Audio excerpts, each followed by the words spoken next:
Hello again, and welcome to this 26th episode of the Old Code Podcast. I am your host, the Professor. Today is going to be a little bit of a different sort of episode. What am I kidding? Every one of my episodes is a little bit different than the last. So, today I want to talk about 3 different concepts that I am currently working on and trying to implement them in my life, and I've got different quotations from ancient philosophers and just different thinkers from both the East and the West, Christian and pagan. And these are really things that I'm just trying to implement better. I'm trying to learn how to... I'm trying to learn how to not only fit them into my life, but also fit my cognition around them. So before I get into the 3 distinct concepts, I want to give you my philosophy on how to fight back against depression and anxiety and all those sorts of things. And the reason why I use quotes for myself, particularly to meditate on.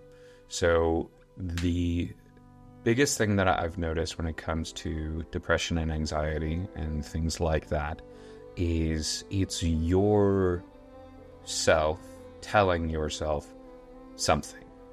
A lot of people just chalk it up to intrusive thoughts, or it's not actually you saying that, it's a different part of your brain or a different part of your mind. But the fact of the matter is that that's still you. It's just a different part of you. And for me, one of the biggest things that has helped a lot in my depression, because I used to struggle with really, really severe depression, was changing that inner monologue into a dialogue. I dealt with a lot of really, really harsh self-criticism, and when I shifted away from just accepting the monologue as facts and changed it into a dialogue where it was my brain would offer a proposition, and then very much in that vein of philosophy, systematically questioning that proposition, checking the veracity of that proposition through dialogue with, that part of myself, it helped me to sort certain things out. Similar with anxiety, a lot of people just unquestioningly accept those propositions like, what if nobody likes me? And then they go, oh, nobody likes me. Or what if some terrible thing happens? And then they just fall into the fear that that particular terrible thing is going to happen, instead of questioning that very assumption. What if something happens? What if something doesn't happen? It's equally as likely that something does not happen as it does happen. Unless all signs point to it happening, then the only thing you can do is try to prepare for that thing. So, all of that to say, a big point that I try to emphasize when I am interacting with people, and if I'm counseling somebody, is change an inner monologue into an inner dialogue. And just sit and try to question those things that you just accept as facts. And one of the ways that I do that is by trying to meditate on scripture primarily, secondarily through quotes from theologians over the course of church history, and then thirdly from quotes and meditations from pagan philosophers. And that's my order of priority, is what does scripture say about it, what has the church said about it, and then what does the wisdom that has been afforded to the pagans say about it. And so these are 3 concepts that if I can distill a basic outline of just how to get your affairs in order. You start off with govern yourself first. Don't try to be somebody else's boss. Just govern yourself first and govern yourself well. And I'm going to have quotes that I'd like to expound upon with each of these, but I want to give you what these concepts are first. Second is don't puff yourself up or make yourself seem bigger than you actually are, or worse yet, pervert things into making you seem larger than you actually are. And I'll get into that. And then know where you are going. So have an end goal. So first of all, govern yourself first. The first quote that I would like to read for you comes from St. Anselm of Canterbury. And this is a letter that he wrote to Alexander, the king of the Scots. He says, "For kings reign well when they live according to God's will and serve him in fear, when they reign over themselves and do not become servants of their own vices, but master the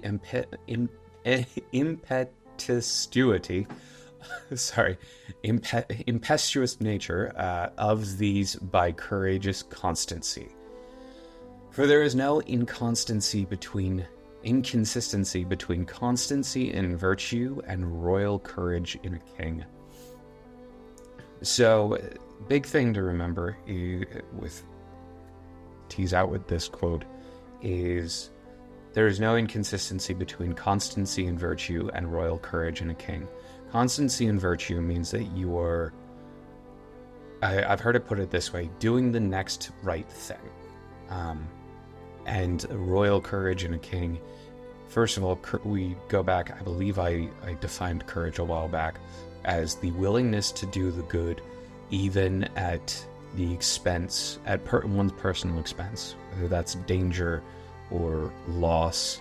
You look into the face of that danger and go, I'm still going to do good. And that is what constancy and virtue looks like. And that's one of the first aspects of ruling yourself well, is not becoming a servant to those vices. I apologize for not being able to pronounce that word. Impetuosity. See, I like to pronounce things well, but this word is just giving me grief. I apologize for that. So, first of all, that demands that we know God and we know His will. Against the theist, I will say that we can know God's will because we have God's written word. So that we also must serve Him.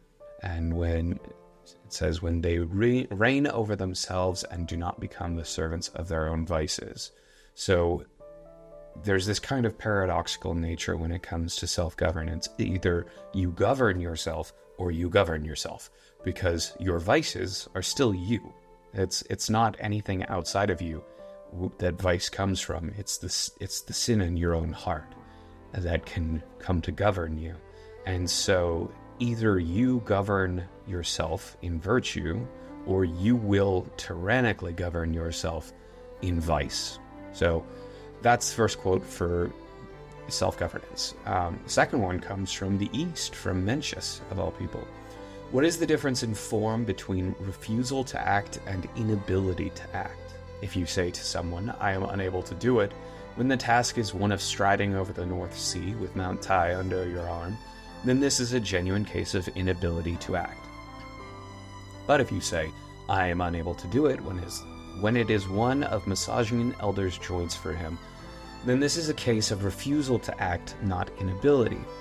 Hence your failure to become a true king is not the same in kind as striding over the North Sea with Mount Tai under your arm, but the same as massaging an elder's joints for him.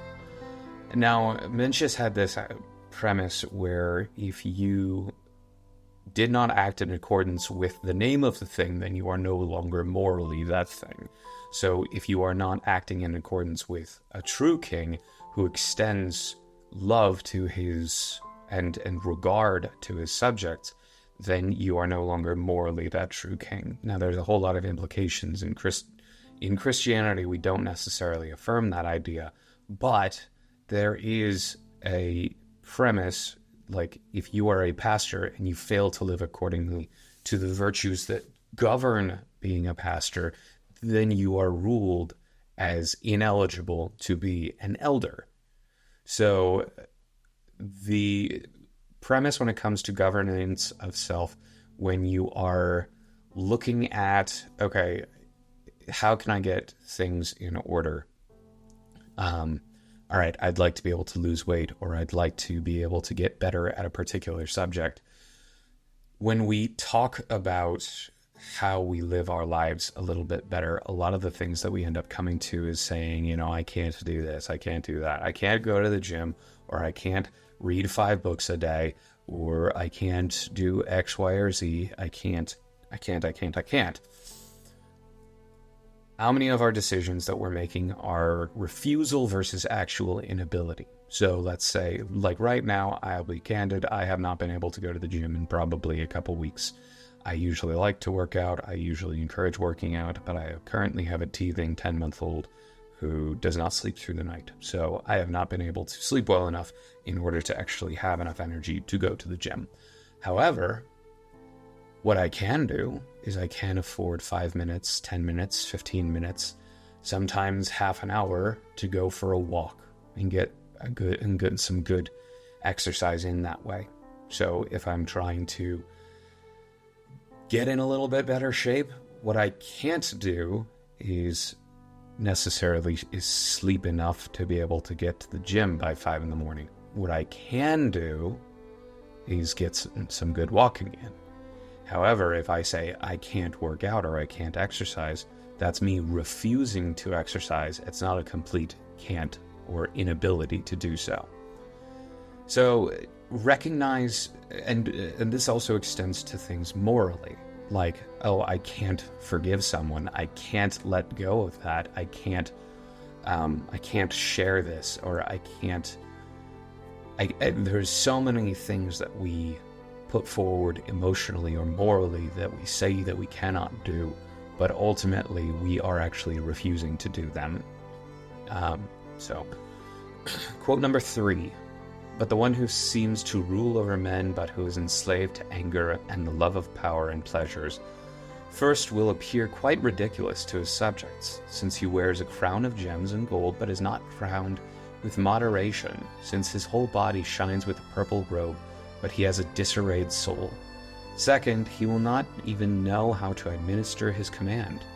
For if a person is unable to rule himself, how can he guide others rightly by the laws? But if you wish also to see each one conducting himself in warfare, you will find the one fighting demons and prevailing and conquering and crowned by Christ.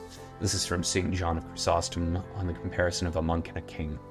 So this kind of circles back to that first quote of, if you aren't governing yourself well, people are going to see it, and people are not going to respect you for it.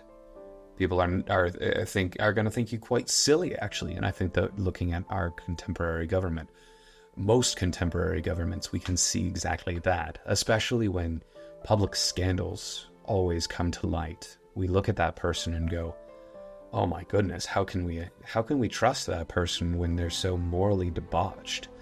But John of Chrysostom is going one step further, and he's saying, how can they lead in warfare if they can't even fight their own demons? How can they organize a government when their own soul is disarrayed?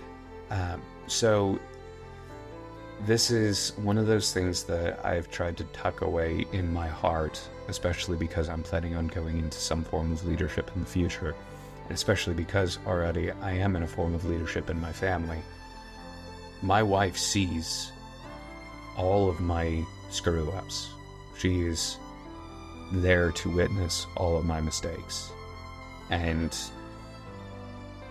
I can either try to live in accordance as one who is able to rule and able to lead, or I can just continue to live however I want to live and just be a mockery of a leader. Because really, if I just say that I'm a thing but fail to actually live up to the thing, then I'm just mocking the position. I'm not actually living up to the position. All right, point number 2. Don't puff yourself up. And this will be a little bit shorter of a point, but so I have 2 quotes on this one. So the reason why I include this is because we have a culture that's very fake it till you make it, very make yourself look successful until you are actually successful. whole point of, I try to not give any manner of illusion to that when it comes to this podcast. I'm not somebody. I'm not anybody right now.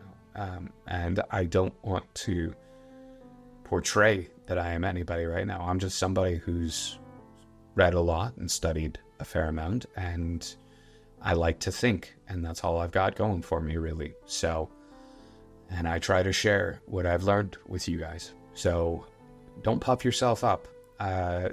So this comes from a Hagakure, which was written by Yamamoto Tsunetomo. There we go. Sorry, I don't speak Japanese. But it says, people think they can clear up profound matters if they consider them deeply, but they exercise perverse thoughts and come to no good because they do their reflecting with only self-interest at the center. So, first of all, that's one of the things that I try to keep in mind when it comes to this podcast, is I don't want to put on airs. I don't want to make myself seem greater than I actually am, and I don't want these contemplations to just be received as one who is just trying to puff himself up. I really don't want that, and that's what I'm currently working on. And you know what? I'll admit that I kind of fail at that a lot, because sometimes, I'll go, wow, that was actually something really smart, and I really liked the way I said that. But that's taking the contemplation, which should be at the center of it, and making me the center of the contemplation, making my glory the end goal of the contemplation. So that's very much the internally oriented. Meanwhile, the externally oriented comes from Hugh of St. Victor, where he's, I'm kind of quoting in media res, basically talking about how not to address students. So unrelated theories or ideas that confuse students more than edify them teachers should not say everything that we are able to say, lest we say less profitably the things that we ought to say, not the teaching of others. This is not the teaching of others, but rather this is showing off. So again, I think that this is definitely something that I have to be working on, but it's the idea of, you can be so fixated on the propagation of information and showing that you know the subject so well that you lose sight of the fact that you're teaching somebody. And if you are leading or teaching, you have an onus to the student. You bear a responsibility to that student to make sure that they're actually learning the subject, as opposed to you just being the one who is made much of. So, so don't puff yourself up. Don't make yourself seem larger than you actually are. And honestly, this happens a lot, especially in today's day and age, where people are using their accomplishments or their purchases to make other people know that they are all that in a bag of chips. Don't do that. It perverts your achievements and accomplishments when you use your achievements and your accomplishments to puff yourself up. If you are going to get anywhere in life, actually anywhere in life, your achievements and accomplishments should contribute to something greater than yourself and not just your own self-image. And then concept number 3, know where you are going. So I think I've already quoted this one on the podcast in the past, but this comes from Seneca, Letters to a Young Stoic, or a Young Philosopher. I'm trying to remember the title. He says, "It is clear, Lucilius, that no man can live a happy life or even a supportable life without the study of wisdom. You know also that a happy life is reached when our wisdom is brought to completion, but that life is at least endurable even when our wisdom is only begun." So first thing when it comes to knowing where you're going is developing wisdom. And I've talked about wisdom, and wisdom is knowing the goodness of a situation as opposed to purely the truth of the situation. So Goodness always demands an understanding of an end to it, because goodness demands understanding the purpose of the thing, and the purpose of the thing always leads to the end of the thing. So, so first of all, when it comes to knowing where you're going, developing wisdom and developing a strong understanding of seeking out the truth and the goodness of the thing. So when it comes to small matters or the micro image, know how to pursue the wisdom in that. The next quote that I have comes from Seneca again, and he said, and this is again letters from a Stoic, "The reason we make mistakes is because we all consider the parts of life, but never as a whole. The archer must know what he is seeking to hit, then he must aim and control the weapon by his skill. Our plans miscarry because they have no aim. When a man does not know what harbor he is making for, no wind is the right wind." That line of when a man does not know what harbor he is making for, no wind is the right wind has stuck with me for a very long time. So it's again that idea, like people think, okay, I have a plan, now I can achieve my goal. I can win at life because I have this plan. But the idea of being successful, that's not like if I say I want to become successful or I want to become financially independent, that's not a goal. That's saying that it's an abstract goal, certainly, but it's not a goal in and of itself. The goal would be able to say, okay, I want to be able to have whatever income stream. If my abstract goal is saying I want to be financially independent, you have to be able to say, okay, my actual goal is I want to have this particular income stream or something along those lines. I want to be able to be making X amount of money per year, whatever that may be. And so I'm trying to bring this into the concrete financial world, but also this applies to your physical health. You know, when people say, I want to get fit, that usually just means they want to have a six-pack. But that's, again, a nebulous goal. Instead of being able to say, I want to be able to do this, what if you make your goal into, I want to be able to run a marathon. I want to be able to bench press 225. I want to be able to bench press, or I want to be able to, I want to be able to just go for a jog and enjoy my time without getting winded. These are a bit more concrete goals, but also this carries over into the abstract of I want to be a good husband or a good father. And then we don't ever define what a good husband or a good father is. It's just, I want to be a good husband or a good father. The fact is that you need to define your goal. You need to understand what you're aiming for. So, let's go with the good husband.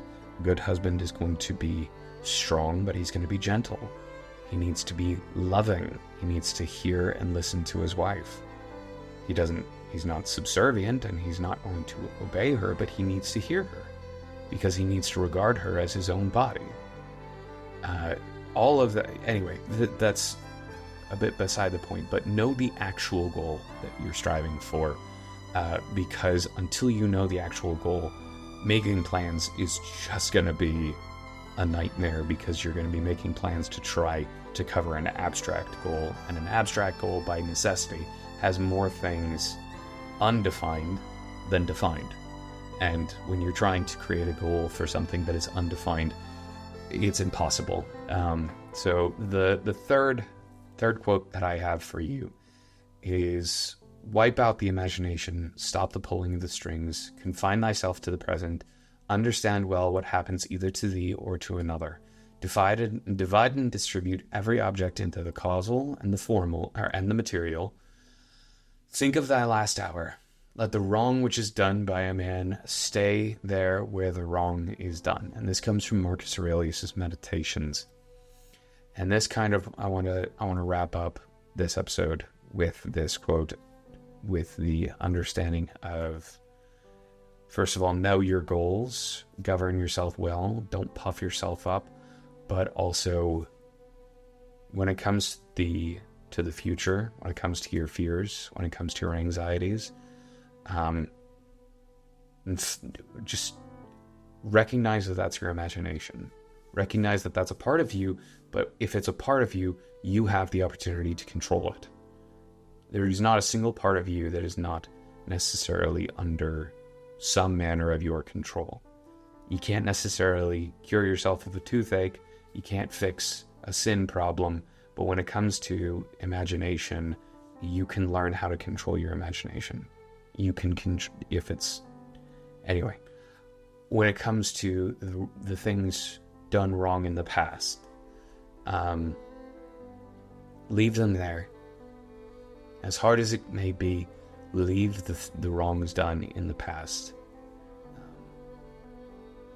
Learn how to recognize that in carrying around bitterness, you are carrying around a hot coal. And I'm trying to remember, I think it was C.S. Lewis or someone. Everybody attributes every quote to C.S. Lewis, so I'll just say C.S. Lewis said it. But bitterness in one's heart is like carrying around a hot coal and hoping that it burns somebody else. So, when it comes to knowing your goal, don't let your fears cloud your judgment. When it comes to governing yourself well, don't let your anxieties don't let your anxieties dictate who you think you can be. When it comes to knowing where you're going, limit yourself to the present. Say, all right, I've got this goal. How can I make it happen today? It's the James Clear's Atomic Habits idea of 1% every day, 1% better every day. So that's all I got for you today. I think that this is a bit more of a continuation for the Rites of Passages episode, as I'm talking about it right now. I hope that this episode finds you well. I hope that these 3 concepts and these 8 quotes serve you well. It's always a joy talking to you guys, and I hope that these episodes help clarify things. These are more so just reflections and meditations on what I consider to be the old code, and that's the wisdom that we find in old philosophers and old writings and in old Christians. So that's all I got for you today. If you like this episode, please share it with a friend, let somebody else know, or just, like it somewhere, YouTube, or leave a review, whatever that may be. Any support that you have is always appreciated. Any comments you have, always appreciated. And you are very much appreciated. This whole thing would just be me talking to an empty room in my office, if not for you guys. So I do appreciate your support, and thank you for tuning in to some random dude talking about old books and old concepts. But currently working on a little bit bigger of a project, but it's also on the back burner because my life is crazy right now. But I'm trying to put together a video on functional society actually look like, combining all of the ideas that we talked about from the follow-up episodes to the 3 gods, the 3 pagan idolatries episode. So if you haven't listened to that one, go back and listen to it. Also, I'm trying to figure out how to do this whole YouTube thing, because one of my videos got super popular and one of them kind of flopped again. Anyway, that's all I got for you today. Really appreciate you guys. This has been the Professor, and this is the Old Code Podcast. I'll catch you next time.